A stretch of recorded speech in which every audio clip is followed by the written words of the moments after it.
안녕하세요. 강 PD의 상속증여 백문백답을 진행하고 있는 강성민 회계사입니다. 오늘도 상속증여 최고의 전문가이신 나철호 대표님 소개해드립니다. 안녕하세요. 네, 아이고 좋은 아침입니다. 벌써 우리가 8회차입니까? 네. 예, 8회차 이렇게 뵙게 돼서 기쁩니다. 상속증여 전도사입니다. 나 대표님, 네, 상속을 할 때 가장 빈도수 높게 예. 상속되는 재산은 아무래도 부모님이 거주하시던 주택일 것 같아요. 예, 맞습니다. 우리가 전체 상속재산에서 부동산을 차지한 퍼센트가 한 3분의 2 정도 되거든요. 네. 그 중에서 주택이 가장 기본적이다. 이렇게 보시면 되겠습니다. 네. 그런데 유언으로 부동산을 한 사람에게 지정해서 준 게 아니라면 네, 한 개의 주택을 공동 상속하는 경우가 많잖아요. 네. 이런 경우 공동 상속 주택을 어떻게 처리해야 하는지 궁금해하시는 예. 상속인이 많더라고요. 예, 아주 또 중요한 질문입니다. 요즘에는 네. 이렇게 상속인들이 국내에만 있는 경우도 있지만은 해외에 사시는 형제들이 많다 보니까 상속 등기는 한 사람으로 해, 편의상. 그리고 나중에 팔고 나서 양도대금을 형제들 간에 나누어 갖는 경우가 있었을 때 굉장히 주의하셔야 된다. 네. 등기는 한 사람 해놓고 나중에 나눠 가져버리면 이때 증여세의 이슈가 발생하기 쉽다. 네. 주의하셔야 됩니다. 네. 이 PPT를 보면서 우리가 이해를 좀 해볼까요? 그럴까요? 예. 예. PPT 현재 여러분 나가고 있을 텐데 네. 이제 어머님이 피상속인이네요. 네. 이것을 장남이 상속 등기를 받은 거야. 네. 제3자한테 10억의 양도를 했고 네. 그다음에 양도세 등을 사학을 냈으니까 6억이 남은 거죠. 네. 이 6억을 큰 딸한테 2억을 주고 작은 딸한테 2억을 줬다라는 거야. 이렇게 네. 준 순간 장남이 큰 딸, 그다음에 작은 누이한테 네. 2억씩 증여하게 본다라는 거야. 네. 이거 조심하셔야 된다. 네. 뭐 거의 그러면 증여세로 따지면 3천만 원 가까이 나오겠네요. 아, 그렇습니까? 네. 이제 가산세까지 또 해야 되기 때문에. 네. 예. 이때는 또 무신고 가산세 20%. 와. 납부분 1년에 몇 프로 정도 나옵니까? 1년에 약 한 10% 정도. 네. 예. 근데 이 적발이 만약에 5년 후에 나온다. 그러면 무신고 20%, 납부 10% 곱하기 50%, 70% 가산세가 나오는 거야. 와. 3천만 원에다가 네. 플러스 1.7 곱하기 70%가 가산세가 나온다는 거죠. 네. 아유, 굉장히 주의를 많이 해야겠어요. 예. 굉장히 많이 나오네요. 한 사람한테 등기하고 파는 게 편할 것 같아서 그렇게 하면 안 되겠다. 예, 그런 생각이 예. 드는데요. 나눠 가질 거면 불편하더라도 공동등기 하는 것이 맞다라는 거예요. 네. 예. 근데 보통 상속을 받을 때 상속인이 집이 한 채 있는 경우 본의 아니게 2주택이 되잖아요. 네, 예. 앞선 경우에서처럼 3남매가 주택 한 채를 예. 공동으로 상속받았을 때 양도세 계산 시 주택수가 어떻게 되나요? 네, 이거 아주 좋은 질문인데요. 우리가 공동으로 상속을 받는 경우 또는 공동으로 증여를 받는 경우가 있을 수 있다. 네.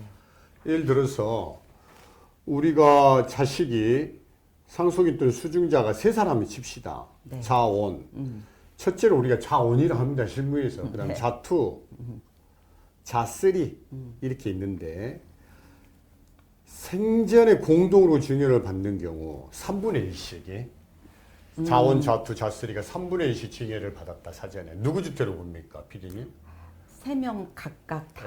예. 그렇죠. 예. 네. 증여를 받는 경우 전부 다 플러스 1이 되는 거야.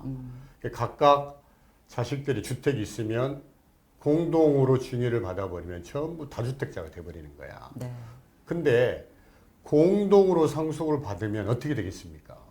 한 사람한테만 그렇지. 주택수가 돼요. 한 사람 주택으로 받는 네. 거야. 이때 한 사람 기준은 아마 PPT가 나가고 있는 것 같은데 지분이 제일 큰 거야. 지분이 똑같잖아요. 이제 3분의 1씩. 네. 그러면 다음은 부모님을 모시고 사는 자. 요즘에 안 모시고 살잖아. 네. 그럼 없어. 그 다음에는 최연장자. 네. 자원의 주택으로 본다라는 거야. 네. 그래서 여러분들 일반적으로 아버님이 남겨놓으신 하나의 주택은 증여가 아니라 상속으로 가는 게 유리하다. 이렇게. 네. 예. 굉장히 실무에서 중요한 아주 얘기죠. 중요하죠. 예. 예. 이렇게 이제 한 사람에게는 상속주택과 일반주택 이렇게 1세대 2주택이 되는 셈이잖아요. 네. 자원의 주택이 된다면. 그런데 이때 파는 순서에 따라 양도세 차이가 많이 난다면서요. 그러니까요. 네. 여러분 제가 상속인이 하나의 주택을 가지고 있었어. 아버님 통해서 상속을 받아가 2주택이 됐어요. 여러분 일반 주택을 팔았을 때가 비과세가 될까요? 상속주택을 팔았을 때 비과세가 될까요? 다시 일반 주택이 있고 상속으로 인해 2주택이 됐어. 어떤 주택을 팔았을 때 여러분 비과세가 될까요? 여러분 상속주택 팔면 과세 됩니까? 네. 상속주택을 팔면 과세가 되고요, 여러분. 근데 이 일반 주택을 팔면 과세가 되지 않는다라는 거야. 상속 개시일로부터 언제까지 팔아야 됩니까? 언제까지? 평생 아무 때나 네. 팔아도 네. 자기가 가지고 있는 일반 주택을 평생 아무 때나 팔아도 비과세인데 여러분들이 세금을 내는 아주 고약한 케이스입니다. 여러분 상속으로 2주택이 돼서 일반 주택을 팔았는데 세금을 내는 사람들이 많아요. 여러분 잘못 내는 세금 세무서에 되돌려 줍니까? 아니요. 천만에만 있어요. 예. 스스로 잘못 신고했노라 경정 청구를 하지 않는 이상은 되돌려 주지 않는 세금이 국세라는 거야. 네. 각별히 주의하셔야 됩니다. 네. 뭐 이렇게 조금 신고하면은 추징을 해서 받고 예. 많이 신고하면 가만히 있고 그렇죠. 예, 맞습니다. 예. 네. 상속주택을 먼저 팔았을 때가 양도세가 과세가 되고 일반 주택을 팔면 평생 아무 때나 팔아도 1세대 1주택 비과세 요건만 충족한다면 세금이 부과되지 않는다. 이 말씀이시죠. 그렇죠. 예, 아주 중요합니다. 네. 예. 그래서 이제 세금 차이가 얼마나 나는지 제가 네. 예를 들어서 하나 비교를 해봤어요. 네. 그래서 상속주택은 모두 상속주택과 일반주택 모두 양도가액이 10억 원이고 취득가액이 5억 원이라고 네. 가정을 하고 네. 이제 만들어 봤거든요. 네. 얘를 그랬는데 그러면 일반주택을 먼저 양도하는 경우에는 예. 양도채액이 5억이 있지만 예. 세금이 안 나오는 거죠. 예. 예. 그렇죠. 설명을 예, 맞습니다. 여러분 일반 주택은 요즘 비과세 요건이 양도가액 얼마입니까? 12억이요. 그리고 10억까지 세금이 안 나오는 거야. 네. 12억이 초과가 된다 하더라도 그것은 또 미미해. 1세대 1주택 장독공제가 80% 들어가면 네. 양도차익이 10억이 나왔을 때 2, 3천 나와요, 여러분. 네. 양도차익 20억이 나오면 그때서야 1억이 나옵니다. 그래서 세금 거의 없다고 보셔야 되고 네.